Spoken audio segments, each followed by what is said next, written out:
Assalomu alaykum ahli YouTube, assalomu alaykum hurmatli vatandoshlar, barchalaringizga xush kelibsizlar deman kanalimizga. Sizlar Show Business kanalini tomosha qilyapsizlar. Aziz do'stlar, agar kanalda yangi bo'lsak, обязательно подписаться bo'lamiz va do'stlarimizga ulashishni esdan chiqarmaymiz.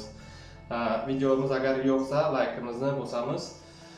Aziz do'stlar, hayron bo'lmangizlar, nega bu doska, nega bunaqa chiqdi video ichida deb. To'g'risi, o'zim o'qiydigan kursim haqida ozgina tushuntirib bermoqchiman. Biznes boshla kursimizning dushanba kuni oxirgi kuni bo'ladi. Ya'ni qanday qilib biznes ochish kerak, agar biznesingiz bo'lsa qanday yurgizish kerak, biznesingiz bo'lmasa agar qanday qilib biznes ochish kerak, biznes loyiha tanlash va boshqalari. Agar qiziqsangiz, qanday qilib biznes ochmoqchi bo'lsangiz yoki agar biznesingiz bo'lsa qanday qilib planlashtirish bo'yicha barchasini ko'rsatilgan. Hozir men bitta darsligimiz bo'yicha tushuntirib beraman. Oybek Qosimovning darsi bu. Polnik, cho'tka qilib tushuntirilgan. Agar tayyor bo'lsalaringiz men tushuntirib o'taman, ko'p gapirmayin. Ya'niki biznes boshla 3-kursimiz. Bismillahirrohmanirrohim.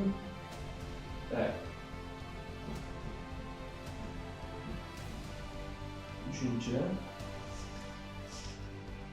Ko'rinyapti yo'qmi bilmadim. Biznes boshla 3-kursimiz. Bular ko'rinyapti menimcha. Biznes boshla 3-kursimizda nimalarni o'rgandim. Men endi 3-kursga qo'shilganman, o'sha uchun o'zim tushungan narsalarni ko'rsatib o'taman. Birinchi, bilmadim, qanday ko'rinyapti, yaqinroq qilaman. Mana bunday bo'lsa, понятно ko'rinadi ekan. Birinchi haftalik maqsad qo'yish.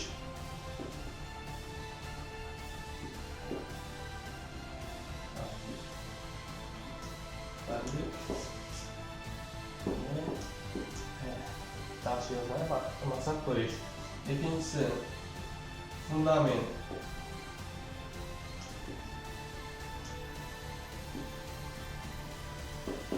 Hozir hammasini yozib o'taman, keyin bitta detalni tushuntiraman sizlarga. Nima uchun bu bunaqa yoziladi?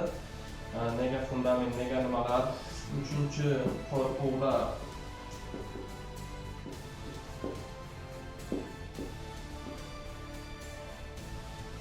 Qo'rquv. To'rtinchisi biznes loyiha tanlash.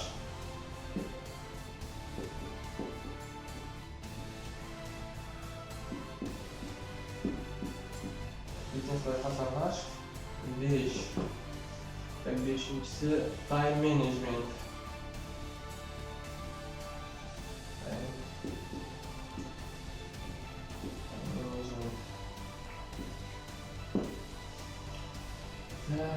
Oltinchisi maqsad qo'yish.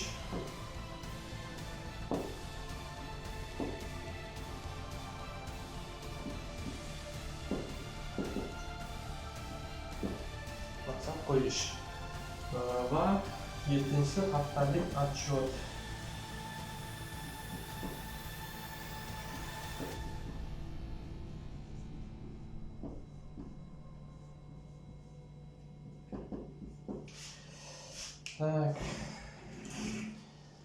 Bir haftada 2 marta dars bo'ladi. Payshanba, dushanba kuni. Payshanba kuni основной dars bo'ladi, dushanba kuni Zoom razbori bo'ladi. Yana bu dars Zoomda o'tiladi. Qanday o'rnayapti? Zoom razbori bo'ladi. Zoom razbori deganda payshanba kuni o'tgan darsingizni dushanba kuni sizga yana tushunmagan joylaringiz savol berib, polni tushuntiradi. Birinchisi haftalik maqsad qo'yish. Bunda siz bir haftaga maqsad qo'yasiz. Ya'ni nima qilmoqchisiz bir hafta ichida? Masalan, bitta kitobni o'qimoqchiman bir haftaning ichida, yoki bo'lmasa mana shu ishni qilmoqchiman. Nima farqi yo'q, nima maqsadingiz bo'lsa, bir haftalik maqsadni qo'yasiz. Payshanba kuni dars bo'lsa, payshanba kuni sizga Chatum degan programmaga nima tashlab beradi? Dars, vazifa tashlab beradi, majburiy bajarasiz buni. Qiyin joyi yo'q, vaqtdan. Ya'niki haftalik maqsad qo'yish. Nima maqsadingiz bo'lsa, kirasiz, yozasiz. Maqsadingiz yozasiz. Agar bajarsangiz, sovg'asiga nima qilmoqchisiz? O'zingizga, ya'ni o'zingiz bo'yat nima qilishingiz kerak? Yaxshi, agar shu bir haftalik maqsadingizni oxiriga yetkazsangiz, mukofotga nima qilmoqchisiz? Agar bajara olmasangiz jazosiga nima qilmoqchisiz? Buni yozasiz. Ikkinchisi fundament. Fundament deganda har bittasining ichiga kirganda detallari bor yana. Bu agar siz o'zingiz darsga kirsangiz, bitta dars o'zi 3 soatlik dars bo'ladi. Bir boshlangandan 3 soat davom etadi. Har bittasini u detal tushuntirib o'tadimi? Sizlarga bir 3 soatlik hozir video qilmayman. Korotkий qilib tushuntiraman. Agar qiziqsalaringiz qo'shilishlaringiz mumkin. Agar qiziq bo'lsa, mana bu video ostidagi nomerlarga murojaat qilsalaringiz, o'zim nomerim tushuntirib o'taman. Qanday qilib qo'shilish kerak, kimga murojaat qilish kerak va shu darsdan nimani aniq o'rganish mumkin. Unaqa samnivatsiya qilmangizlar, juda zo'r dars. Fundament.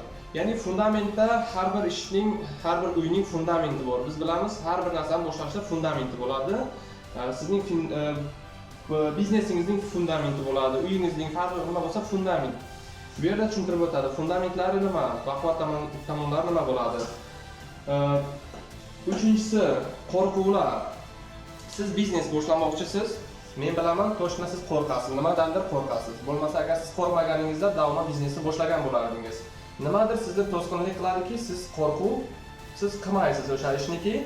Ya'niki bankrot bo'lamanmi yo boshqa prichinasi juda ko'p, to'g'risini aytsam. O'sha uchun biznes qilmaydi ko'p kishi. Qo'rquvlaringizni yozasiz. Javobini ham o'zingiz yozasiz. Nega shundan qo'rqasiz? Masalan, savolni yozasiz, nimadan qo'rqasiz? Tagidan javobini yozasiz. Nega o'shandan qo'rqasiz? Va qanday qilsaki o'sha qo'rquvni yengish ustidan uslubini yozasiz. Uchinchisi bu, to'rtinchisi biznes loyiha tanlash. Biznes loyiha tanlashda bizneslar bor. Qanday tushuntirsam sizlarga? Borki biznesmen borki biznes o'zi. Siz prosta biznesmen bo'lishingiz mumkinki, o'zingiz agar o'sha ishni qilmasangiz, u biznes yurmaydi. Borki bizneslar siz bo'lmasangiz ham o'sha biznesingiz ketaveradi, siz pul ishlaysiz, pul sizga kelaveradi. Loyiha tanlashda ham xuddi shunaqa. Siz loyihangiz fikr qilishingiz kerakki, 5 yildan keyin o'sha biznesingizni qayerda ko'rasiz, qanaqa darajada ko'rasiz. 5 yildan keyin biznesingiz qanaqa darajada bo'ladi. Hozir prosta sotib oldim, nega borib sotaman, tamom, уже bor, какой-то определение pul bor deb bunaqa bo'lmaydi. Bu yerda sizga четкий strategiya o'rgatadi. O'zingiz agar qo'shilsangiz aniq tushunasiz, to'g'risini aytsam. Time management. 5-inchisi time management. Vaqtni upravlyat qilish haqida sizga iPhone tushuntiradi, qanday qilib vaqtni upravlyat qilish kerak. Biz bilamizki, ko'pimizning vaqtimiz prosta internetda o'tib ketadi. Shu TikTokka shunday kiramiz, o'sha bilan hozir chiqaman deb 1 soat, 2 soat o'tib ketadi, biz bilmay qolamiz. Buncha soat bo'lib ketdi deymiz. Vaqtni upravlyat qilish haqida polniy detalni tushuntiriladi sizga. Ya'niki vaqtni deydi, qanday upravlyat qilish kerak. Vaqtingiz yo'q vaqtida siz vaqt topib yana o'sha ishni qilishingizga majbur qiladi. O'shanda vaqtni siz upravlyat qilgan bo'lasiz. Ya'niki bir ishingiz ko'p, vaqtingiz yo'q, o'sha vaqtingiz yo'q vaqtida yana vaqt topishingiz kerak. O'sha siz o'zingizning важный ishingizga vaqt topishingiz kerak bo'ladi. Time management bu. Maqsad qo'yish. Maqsad qo'yish, har bittamizda maqsadimiz bor.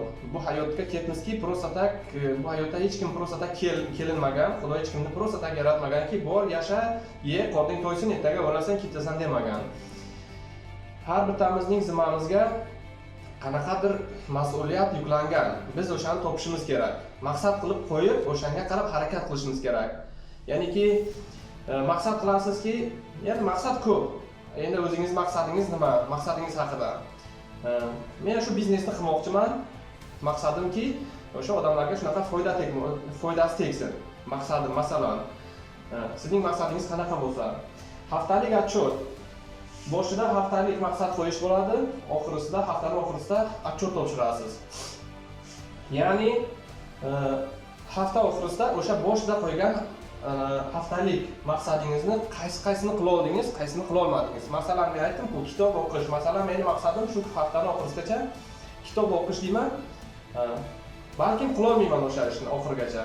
Balki o'qiy olmayman, qoladi, yozaman. Yozdim, masalan, kitobni mana shu falonchi nimasiga keldim, sahifasiga keldim, hammasini o'qiy olmadim. Mening jazosiga nima bo'lsa o'zingiz jazo yozasiz. Men to'g'risi hech qanday jazo yozganim yo'q. jazosiga o'shani o'zimni majbur qilaman bir kunda oxiriga yetkazish, bo'lmasam harakat qilaman ikkinchi marta shuni takror qilmaslik. Sifr bilan yozishni o'rgatadi. Hamma joyda sifr bilan yozasiz. Aziz tomoshabinlar, ya'ni bu bizning darsligimiz, bu bitta darsimiz edi. Men sizlarga korotkий qilib tushuntirdim. Bu hozirdan 10 minut bo'ldi o'zi. Bu korotkий qilib tushuntirganimki, har bittasini ishga kirsangiz, har bittasini bu yerda shunaqa yozilganki, вообще dolga bo'lib ketadi-da videomiz. Men 5 ta darsligimiz bo'lgan bo'lsa, har bitta darsimizni отдельно video qilaman, sizlarga tushuntiraman. Masalan, maqsad qo'yish, fundament, qo'rquvlar va biznes loyiha tanlash, time management, maqsad qo'yish, haftalik отчет. Har bitta videomizni har bitta darsimizni отдельно video qilaman. Agar qiziqsalaringiz, обязательно telefon nomerlariga murojaat qilingizlar. Qanday qilib qo'shilishligini aytaman, real rezultati bormi yo'qmi tushuntiraman. Keyingi darsliklarimda men ko'rsatib o'taman.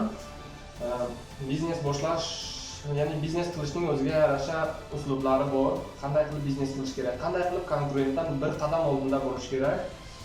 Masalan, men o'zimning biznesim haqida o'zi aytsam, mana xudo xolasa dekabrda boshlayman deb turibman. Yevrozabor, bruschatka, sement blok va latok. Latok ham bo'ladi va keyin kolodis ham bo'ladi. Masalan, mening konkurentlarimdan bir qadam oldinda yurishligim plus tomonlarim. Men masalan Yevrozabor qildim deylik. Yevrozaborning narxi standartniy Tojikistonda 300 somon bir komplekti. 2 ga x'i, 2 eniga, 2 balandligiga 300 somon. 300 somon bo'lsa, boshqa joylarda ham 300 somon, sredniy. Mening plus tomonim nima? Kim agar olsa, mendan olsa, Yevrozaborga kraskasini podarka qilaman. Mendan kim xarid qilsa, Yevrozabor o'sha kraskalarini ko'rsatib beraman. Mana shunaqa qanaqa vidlari bor, qanaqa kraska qilsa chiroyli turadi. Kraskasi besplatno o'zimiz borib kraska qilib beramiz deyman. Bu выгодно-ku. Boshqa joyda ham siz 300 somonga olasiz, lekin kraskani o'zingiz olasiz, o'zingiz qilasiz. Unga ham vaqt ketadi. Optingiz bo'lmasa, to'kilib ketsa, yana uni o'chirib bo'lmaydi, ketkizib. Bu выгодно. Bu birinchi. Masalan, bruschatka kim mendan olsa, bruschatka deylik. Bruschatka kim mendan olsa, dastavkasini besplatno qilaman. Uyingizga besplatno dastavka bo'ladi. Bu выгодно-ku. Boshqa joyda ham o'sha narx, lekin siz dastavka besplatno olyapsiz. Kim mendan sement blok bo'lsa, har bitta tumbaning ustiga qo'yiladigan 2 metrdan 3 metrdan bittadan tumba ketadi-ku. Tumbaning ustiga qo'yiladigan shapkalari bo'ladi. Shapkalar besplatno qilaman. Kim agar mendan kolodis olsa deyman, kolodisning ustiga qo'yadigan krishkasi besplatno, pодарок. Bu уже konkurentdan bir qadam oldinda yurish degani. Men agar shu videoni ko'rib turibsiz, imina agar sizga Yevrozabor kerak bo'lsa, siz bordingiz, ko'rdingiz Yevrozabor hamma joyda narxi 1, sizga balki biron joyda 10 so'm tushib beradi. 300 so'm emas, 290 so'm deydi, mayli ol deydi. Agar siz ko'p olsangiz o'shanda qiladi. 290 dan ol deydi, lekin kraskani o'zingiz qilasiz, dastavkani o'zingiz qilasiz. Ha, mendan 300 so'mdan olasan deyman. Qondirib bo'lgandan keyin deyman, masalan, kraskasini o'zimiz urib beramiz deyman. Bu выгодно, bu zo'r. Bu sizga 10 so'mda ekonom qilmaysiz, zato нормальный качественный zabor qo'yasiz uyingizga. Zabor haqida, o'zimning bizneslarim haqida отдельно bitta video rolik qilaman deb o'tgan roligimda ham aytgan edim. O'shani ishlayapman hozir, xudo xolasa montajini ishlab turibman. Tayyor bo'lsa qo'yaman. Har bittasini suratlarini, qanaqa ko'rinishda bo'ladi. Agar olmoqchi bo'lsalaringiz, обязательно telefon qilasizlar, nomerni обязательно qo'yaman unda ham. Hozirgi video tagidagi mana bu nomerlarda WhatsApp, Imo, Telegram hamma narsasi bor. Tojikistonning nomerlari ham bor. Mana bu Tojikiston nomerlariga telefon qilsalaringiz menga keladi. Biron tushunmaydigan joy bo'lsa, telefon qilib so'rashlaringiz mumkin. Biznesni qanday qilib boshlash, shu kursga qanday qilib qo'shilish. Qimmat emas do'stlar. Agar Oybek Qosimov deb YouTube'ga ursalaringiz, Oybek Qosimovning kursi 370 mingta mencha podpischiga bor. Va undan tashqari bir nechta bizneslari bor o'zining. Saidmurod Davlatovning shogirdi, bir necha marta darslarida borib o'tgan, konsultatsiya olgan. Shunaqa do'stlar, videomiz yakuniga yetdi. Agar tushunmaydigan joy bo'lsa, telefon qilib so'rashlaringiz mumkin.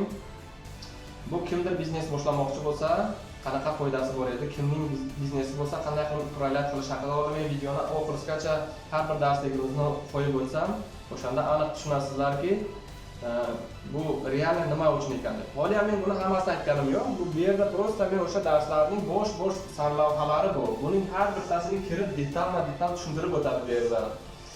O'shaning uchun o'zlaringiz qo'shilsalaringiz yana rezultat boshqacha bo'ladi. Kursimizda 22 kishi o'qiyapmiz. 2 kishi Tojikistondan, qolgan 20 kishi O'zbekistonning o'zidan. Keyin biz aytamizki, hayron bo'lamizki, Tojikiston nega unaqa, Tojikiston nega oldinga ketmaydi deymiz. Tojikiston o'qimaydi, ko'p xalqi o'qishni xohlamaydi. O'zbekiston xalqi o'qiydi, ular znaniyaga qanday desam, och. Shunaqa o'qiydilar, hayron qolasiz agar. Men unga ya'ni zavidovat qilmayman, o'qish kerak. Ya'niki ular ko'proq vaqtini o'qishga beradi. O'sha uchun ular rivojlangan davlat va bundan keyin rivojlanadi ham. Bu hozir ko'rgan bo'lsalaringiz YouTube'da shuncha ko'p biznes trenerlar O'zbekistondan bor, bir-biridan zo'r biznes trenerlar. Bu ya'niki shuning dalolatiki, bir 10 yildan keyin O'zbekiston balkim Rossiyaga kelmaydi, balkim kelmaydi. Kelsa ham balkim какой-то kam prosent keladi, qolgan hammasi o'zida biznes qiladi. Men xohlaymanki o'zimizning vatanimiz gullashini, o'zimizning Tojikiston ham oldinga ketishini xohlaymiz. O'zimiz vatanimizga oz bo'lsa ham o'z hissamizni qo'shishni xohlayman. Va sizlarning barchalaringizni shu kursga taklif qilaman. Men bundan keyingi kursda ham o'zim o'qiyapman. Blogerlik kursida. Blogerlik kursi ham bor. Qanday qilib YouTube'dan kanal ochib, qanday detskiy kontent ochish kerak, qanday pul ishlash kerak, qanday qilib monetizatsiya yoqish kerak. Barchasi haqida tushuntirib beradi. Hozir bunisida men biznes boshlab 3-kursga qo'shildim. O'zimning biznesim ya'niki borligi uchun upravlyat qilishlarini o'rgandim. Bu degani polni tamoman boshlab o'qimayman degani emas. Bundan keyin ham darslarga qo'shilib ketaman, xudo xolasa. Va blogerlik kursiga qo'shilyapman. Unda yana xohlaymanki detal ichidan kirib, qanaqa nozik joylari bor, qanaqa qilib yana blogerlikni yaxshi o'rganishni, polni tushunishni xohlayman. Sizlarni biznes boshlab 4-kursida, yo'q bo'lmasa blogerlik kursida kutib qolaman aziz do'stlar. Keyingi videolarda ko'rishguncha sog' omon bo'lamiz.